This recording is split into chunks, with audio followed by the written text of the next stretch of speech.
এবং আমি সবাইকে অনুরোধ করব যারা প্রবাসে আছে তারা এই হুন্ডিতে টাকা না পাঠিয়ে হাতে হাতে দেবেন, হাতে হাতে খরচ শেষ।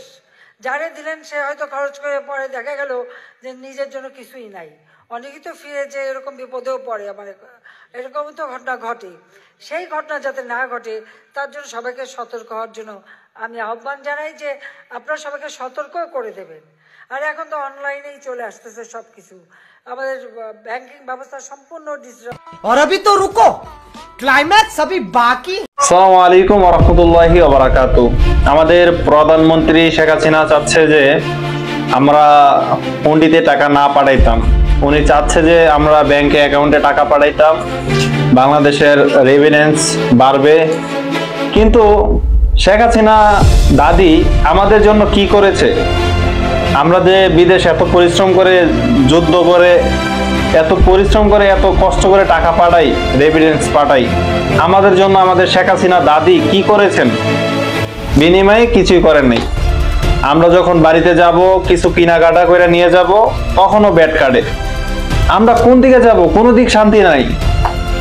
আমাদের জন্য একটা সুবিধা যাতে প্রবাসীরা আসলে খুশি হয়ে যায়, এরকম কিছু করেন দাদি। আপনার কাছে ভালো কিছু আশা করি।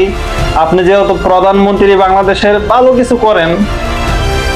তাইলে জনগণ চাইবে কি, যে সবাই চাইবে যে আমরা ব্যাংক অ্যাকাউন্টে টাকা পাঠাবো, আমরা হুন্ডিতে টাকা পাঠাবো না। কারণ বাংলাদেশিরা যেন 2 টাকা বেশি পাইবো, এনেই টাকা পাঠাইবো, এটা হুন্ডিতে হোক আর ব্যাংকেই হোক। এজন্য বললাম যে যাই করেন বুঝে শুনে করুন। প্রবাসীকেও একটু লাভ দেখেন, শুধু আপনার লাভটা দেখেন না, প্রবাসীকেও একটু লাভ দেখেন। বাস আমার কথা এতটুকুই।